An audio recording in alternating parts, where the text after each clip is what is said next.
Nagpalit kami ng katawan. Part 2, ang katawang kailangan kong alagaan. May mga bagay na akala mo simple lang, hanggang sa ikaw na mismo ang nasa sitwasyon. Ganito pala yun.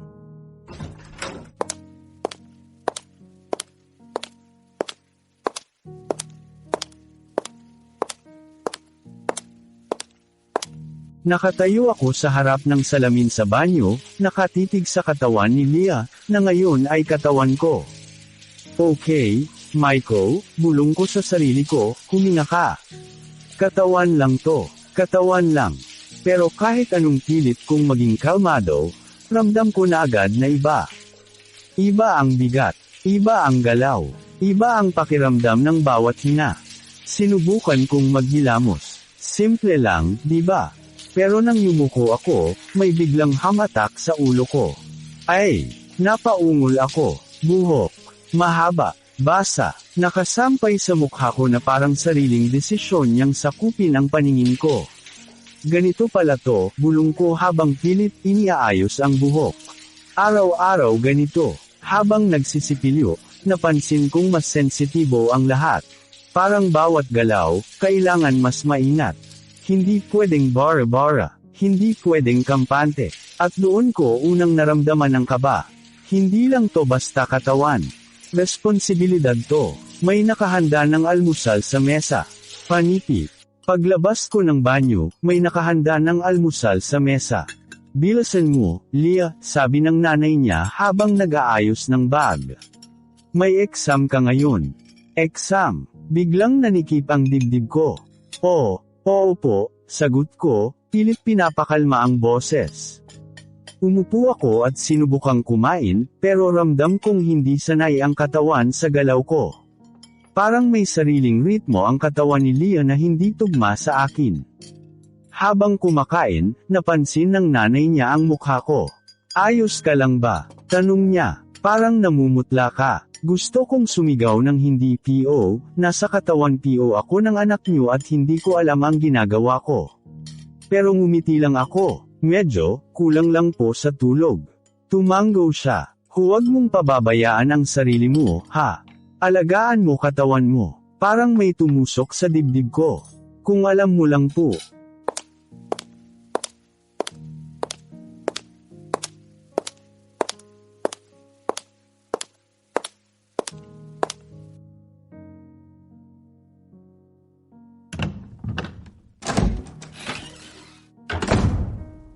Sa kwarto, sinubukan kong magbihis. At doon ako tuluyang natigil. Nakatayo lang ako, hawak ang uniforme ni Leah, parang bomba na pwedeng sumabog anumang oras. Paano ba to sinusuot? Bulong ko, hindi dahil bastos, hindi dahil curious, kundi dahil takot akong may magawa akong mali. Maling galaw, maling hawak, maling desisyon. Para bang may invisible rulebook ang katawan na to, at wala akong kopya. Matagal akong nakatayo roon, pinag-aaralan ang bawat galaw, bawat hakbang, hanggang sa maisuot ko rin ng maayos. Pero kahit maayos na, ramdam kong hindi akin.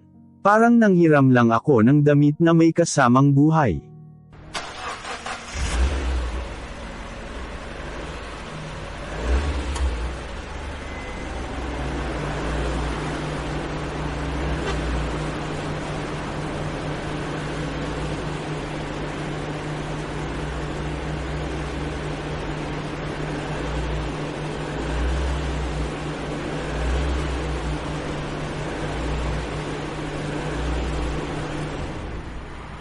Sa biyahe papuntang school, mas lalong lumala ang kaba. Napapansin ko ang tingin ng mga tao. Ang paraan ng pag-upo. Ang distansya ng katawan sa iba. May mga galaw akong nakasanayan bilang lalaki na hindi pwedeng gawin ngayon. Hindi dahil bawal, kundi dahil delikado. Ganito pala to, bulong ko. Ganito pala ang iniisip araw-araw. Hindi lang pisikal ang bigat. Mental din.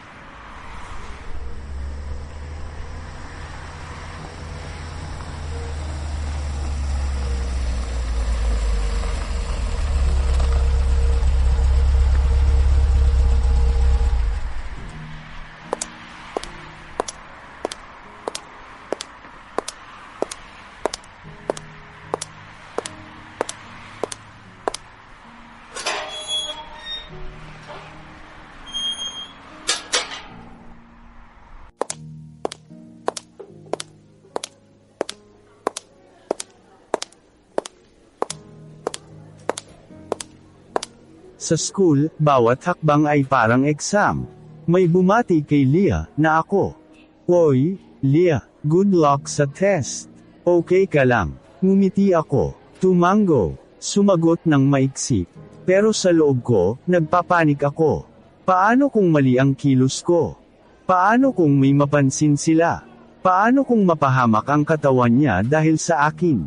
Sa hallway, may muntik na bumangga sa akin. Reflex ko sanang umiwas ng mabilis, pero nadulas ako ng bahagya. Buti may humawak sa braso ko. Okay ka lang? Tanong ng kaklase niya. Oo, sagot ko, nanginginig pa.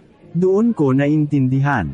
Ang katawan ni Leah ay mas marupok kaysa sa nakasanayan ko, hindi mahina, pero mas kailangang alagaan. At nasa kamay ko ang kaligtasan niya.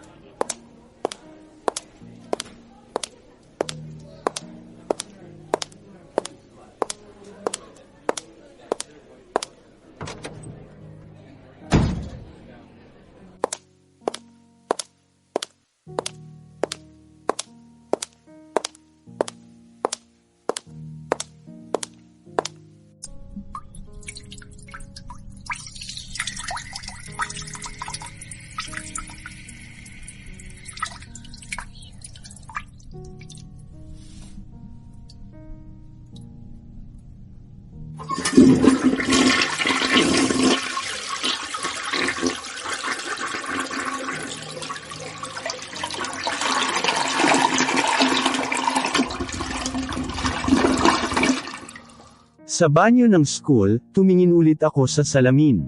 Leah, bulong ko sa refleksyon niya. Pasensya na. Hindi ko ginasto to. Hindi ko alam kung paano to aayusin. Pero isang bagay ang malinaw. Hindi lang ako basta naipit sa maling katawan. Nasa akin ang tiwala ng isang taong hindi ko man lang maprotektahan ang sarili ko noon. At sa kabilang bahagi ng lungsod, habang si Leah ay unti-unting natututo kung gaano kabigat maging si Maiko. Ako naman ay unti-unting natututong kung gaano kahirap, kung gaano kaingat, at kung gaano kalakas pala ang araw-araw na pinagdadaanan ng isang babae.